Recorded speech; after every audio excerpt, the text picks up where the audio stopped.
So whitey crop, boss fam. My name is Dun Beezy, and I've been skating for the last 21 years, quad skating for the last 13 years, and professionally skating for the last 5 years. Today I'm going to be talking about the difference between rhythm skating and jam skating.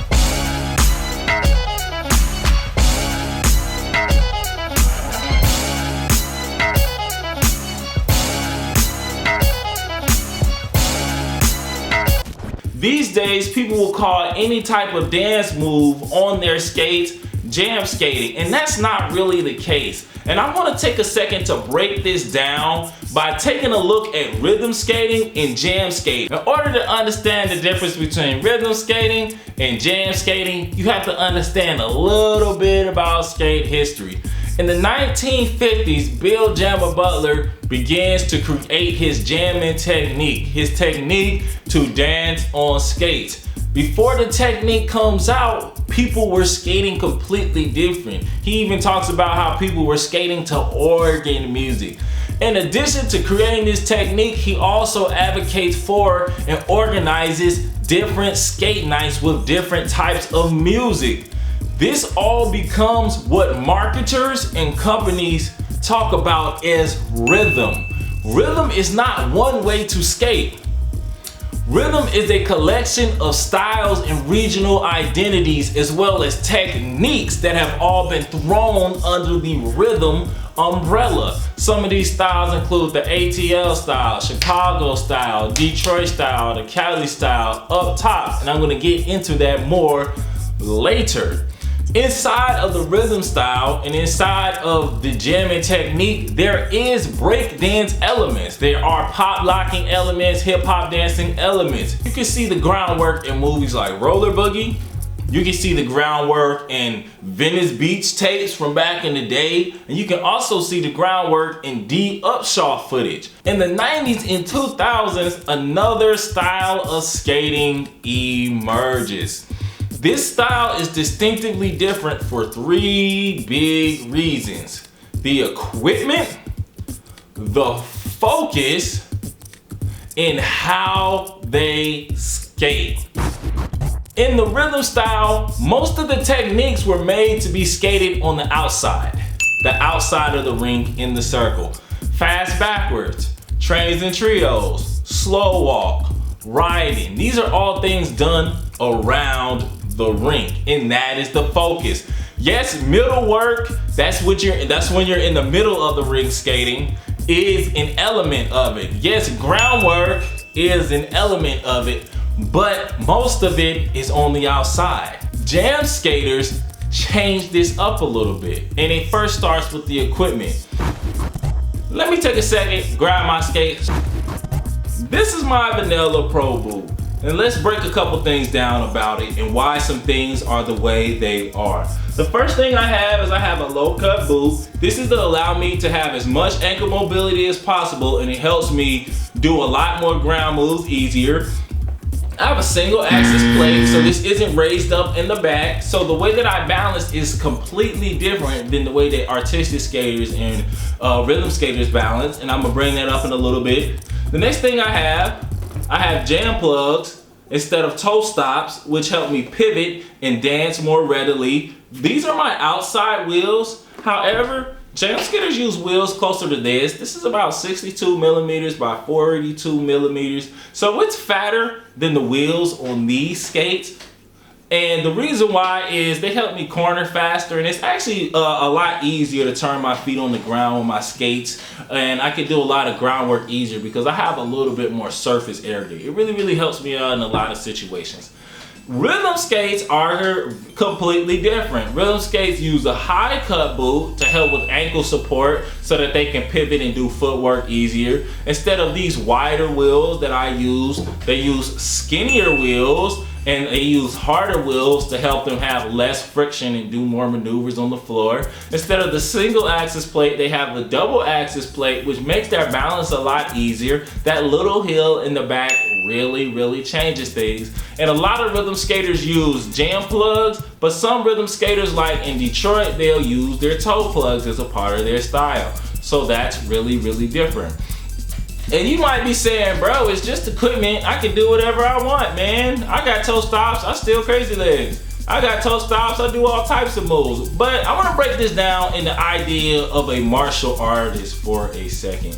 The reason why I talk about martial arts and fighting is because martial arts and fighting isn't like a lot of other physical endeavors. When you are doing something and it is your goal to hurt another person or to defend yourself, however you want to frame it, the way that you do it, the way that you stand, and the different choices that you make, they lead to and they optimize your style. For example, the reason why boxers stand like this, one foot to the front, the other foot to the back, they stand side on, this is one, to make it easier to punch. It also makes it harder to hit. But because boxers are so focused on punching, and that's what we're focused on, they're standing in a way that makes it harder for them to kick. But boxers don't kick, so that doesn't matter for them. The way that they do the violence, the way that they protect themselves, the way that they perform their art is by standing in this way. They take the downsides with it, they take the upsides with it, but the way that they do it in their setup forms their technique. Muay Thai is different. In Muay Thai, people stand straight on. They keep their feet closer together. Their guard's a little bit different because they need to defend against kicks. They need to be prepared for knees. They're coming in with elbows. Sometimes you got grabs. Sometimes you have different throws and trips that you're specifically doing. It's a different game. And because it's a different game, they play that game with a different setup that's optimized the way that they play the game. Jam skating is optimized for jam skating. Rhythm skating is optimized to rhythm skate. The way that you get your equipment and the way that you keep your skates, they are different because the way that you are going to skate is different. Jam skaters focus on break dancing on their skates. Jam skaters lose ankle support, their ability to pivot, their ability to do a lot more spins, and they trade that for breakdancing ability. While rhythm skaters trade their ability to breakdance easier to be able to skate the outside and dance better. So what jam skaters focus on is break dance style moves in the middle of the rink. So that's two really big distinctions. Jam skating is more middle work, rhythm skating is more outside work. To be clear, groundwork and breakdancing moves are a big part of rhythm skating too. However, because they're not the focus of rhythm skating and most of the techniques in rhythm skating are about the outside, they don't have the same status in rhythm skating. Additionally, rhythm skaters do not break dance on the same level because to really break dance at a high level, you will have to spend time break dancing. If you're not really putting in the work, if you're not really putting in the hours, and then you're not taking that over to your skates consistently, it's not going to be the same thing. And that's how jam skating really gets its name as its own style. They really be breakdancing, dog. Tony Zane, Diamond Walker, Smitty, Legendary Hunter, Break Skate, Team Vanilla, the old school Team Right Out. They really be break dancing, dog. Jam skaters are really good at break dancing. Yeah, I said that rhythm skaters do have some breakdance moves, but the level of breakdancing is completely different because it's kind of like when you're dancing on your feet.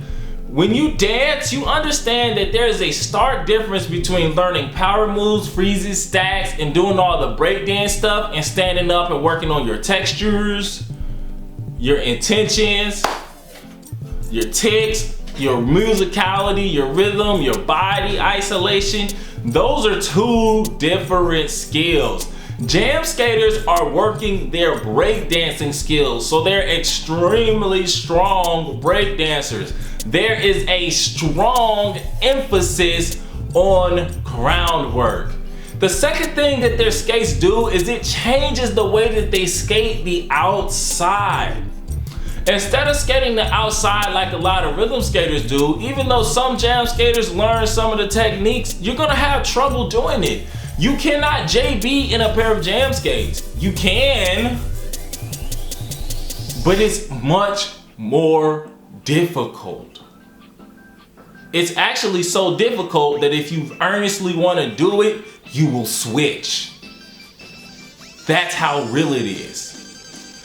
Instead, jam skaters do something called shuffling or trucking, and it looks completely different than anything people in the rhythm scene are doing on the outside.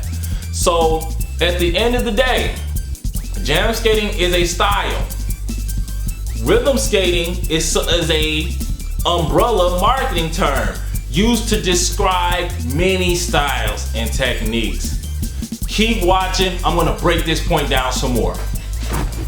I want to go into a little bit of my history as a skater so we can begin to see how this small distinction in words plays into our skating and how it plays into our skate history and our skate culture.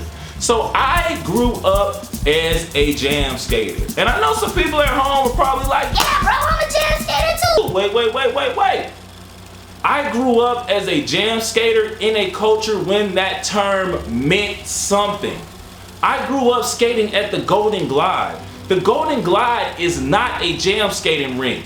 Sparkles in Hiram is a jam skating rink. So when I grew up as a jam skater, I made a decision to live on the outside of the social circle in the rink. I had one other friend in the rink that skated like me. His name was William. We were both looking at Team Rydell, Team Vanilla, break skate, and we're trying to hit the ground, do other types of ground moves. We're learning our flares. We're spending a lot of time in the middle focusing on our break dance style moves. And even on the outside, I would truck. I used to truck at the Golden Glide. I would eventually become a rhythm skater and adopt a lot of the rhythm skating techniques and learn them. However, a large piece of my identity, especially when I started to skate, was as a jam skater. While I'm focusing on my middle work, spinning on my head, doing all of my groundwork and stuff, at the Golden Glide, the actual culture of the rink is different because people are focused on skating around the outside. You cannot break dance while you're moving around the rink. So I spent most of my time in the middle. That's one of the first really big things. And honestly, I remember one situation in the moment that I really noticed that I was gonna have to switch to rhythm skating is one time one of the older boys, he came over and he spoke to me about my style. He was like, hey yo bro man, what you really wanna do, man? Because he's like a JB guy, you know what I mean? He was working with Killer B and stuff. He's getting that vein, he's getting that history, he's getting that rhythm stuff. And he's like, so bro, what you gonna do? Spend all your time in the middle of the rink spinning in the middle of your head? That's how different jam skating and rhythm skating are. There is a specific vein of people who focus on skating like this, and they are known as jam skaters. Now to really drive this point home, I'm about to break down some of the really key differences between jam skating and rhythm skating. And I'm gonna start off by giving everybody a breakdown of the rhythm skating map. Disclaimer, this is an overview of the rhythm skate styles and techniques. I've been skating for 20 years. I spoke to several historians in order to compile this list, but these techniques go back into the 50s and the 60s. So there are still a lot more people that I need to talk to in different styles so I can really go back and get the story, because every technique has a story. It has a reason why they did it, has a person that really originated it, and it has a reason for the name. And over time, what really happens is techniques change, the routines change. Sometimes people lose information and they lose ideas about the techniques, and sometimes people even lose parts of the technique.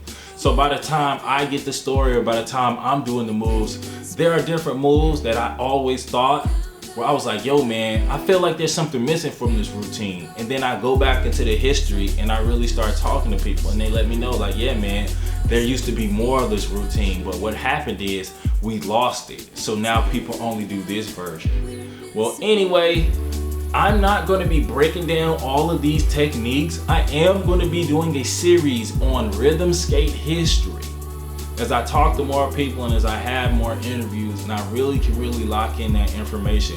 But today, I want to give you a visual overview of a couple of different styles so you can really start seeing for yourself, okay, rhythm. Jam skating looks completely different than this. Like people that are jam skating, they're really doing something different. So let's take a look. The first thing I want to look at is fast backwards. Fast backwards is pretty self-explanatory.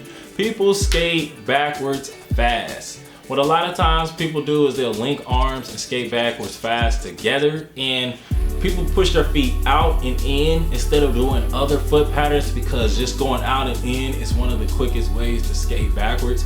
Another thing that people do with fast backwards is they do it on the outer skirts of the rink, because in the rink we have rules about how fast you skate in different sections. The fastest skaters skate on the outside, and then as you go farther in, you're skating slower and slower until you get to the middle, and that's where people will say people are doing middle work, or in a lot of family sessions, that's where the kids go and people who are learning how to skate, they skate in the middle of the rink. The next thing I want to take a look at are trains and trios. A trio is a train with 3 people. Oh my God! Wow! A train is a group skate maneuver where people link arms. There's a special way that we link arms. And then what they do is we skate together. We skate left, right. And what people do on the train is we swing each other. So we'll swing the train so the person in the back becomes the person in the front, and then the person that's now in the front, he'll swing the train back. And that's the basic idea, but there's so many train techniques. Sometimes people switch arms.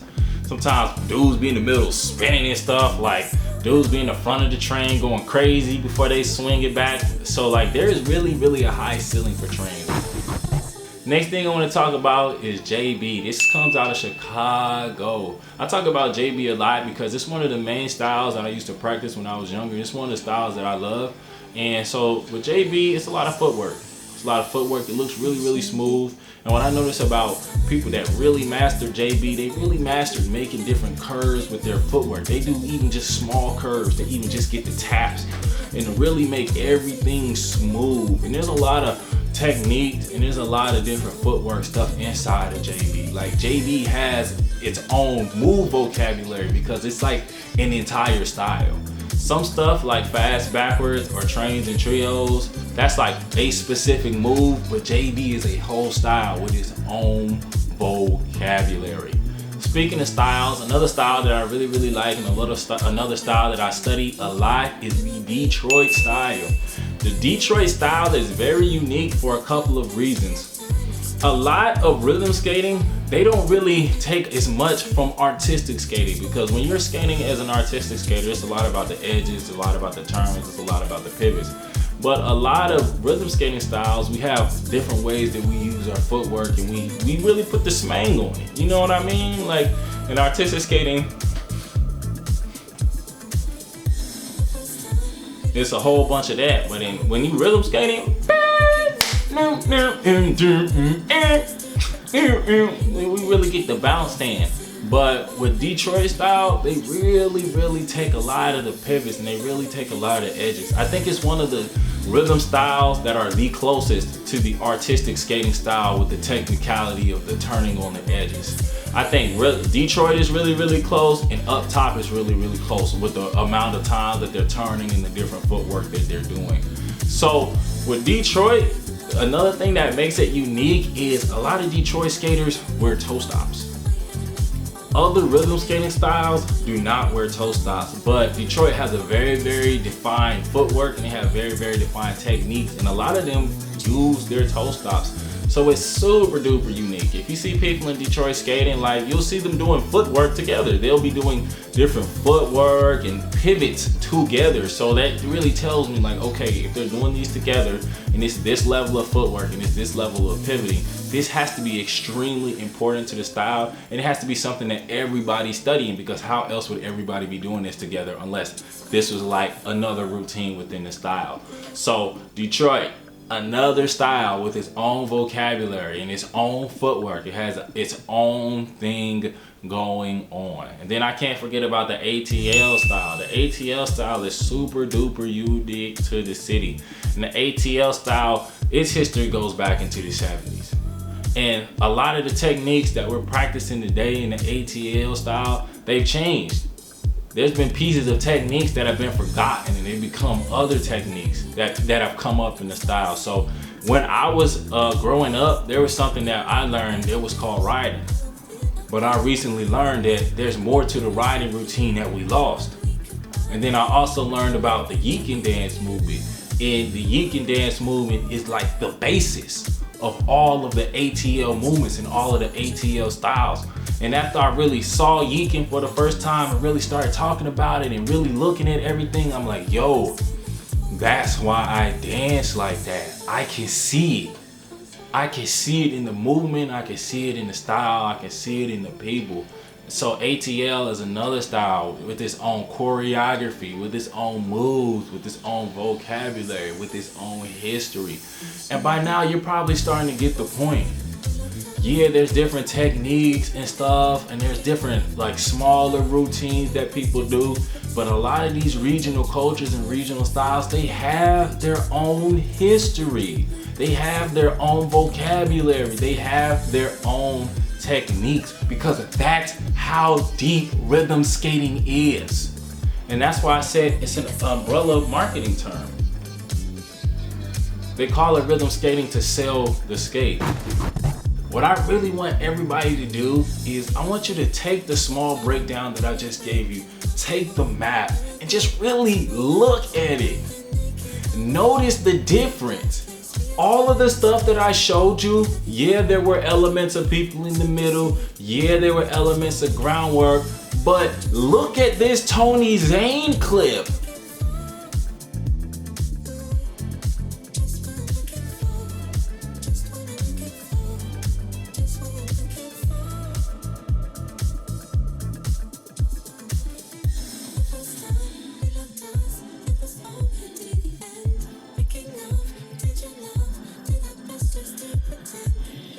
You can even search Tony Zane's his competition footage from the different jam skating events and really take a second, look at the way he skates around the ring, and then look at how much of his actual performance is groundwork and middle work. That's the difference between jam skating and rhythm skating. And this is just some of the regions, some of the major regions. And this all goes under rhythm. All of these different skate styles, all of these different people, all of these different identities, they get shuffled on the website under rhythm. Another really big distinction between jam skating and rhythm skating that people kind of ignore is when you get onto an actual website, all of the skates aren't in a big folder labeled jam skating. If you get on a website and you buy your roller skates, you're gonna see artistic skating, derby skating, park skating, rhythm skating, and jam skating. Because the equipment that you need for these are different. The equipment that you need to jam skate, rhythm skate, park skate, artistic skate, it is drastically different. And the manufacturers of these products understand that. And to talk a little bit about major companies and businesses, let's look at Rydell for a second. Rydell has different superstars and sponsored skaters. Rydell gives each of his sponsored skaters a style. So, you know, you have your park stars, you have your jam stars, and then more recently with T-Stacks and Skate Fantasy, you have your rhythm stars.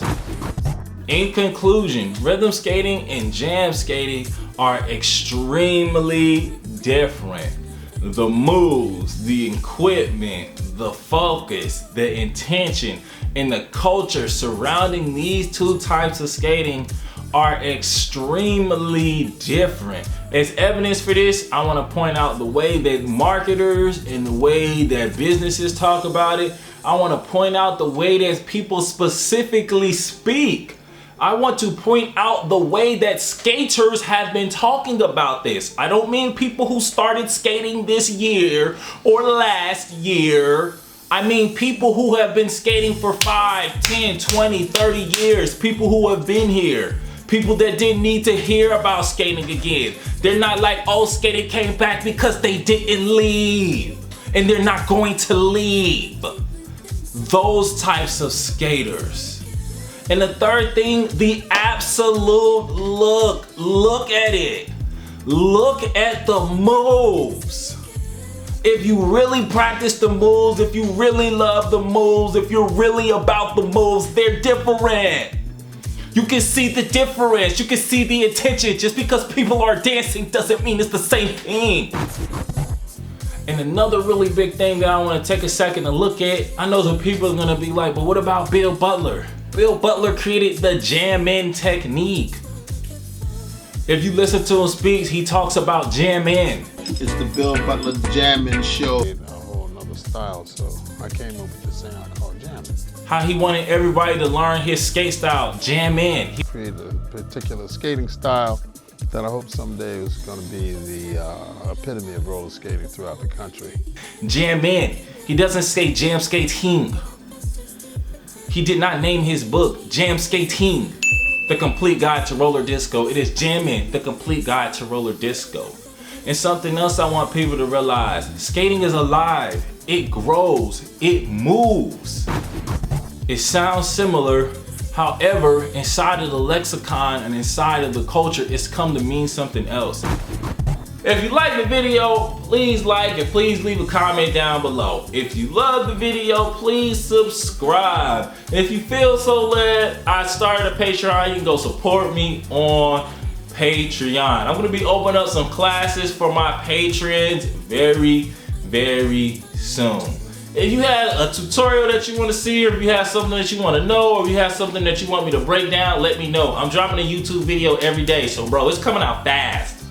It's coming out fast. Anyway, until next time, like our boss fam.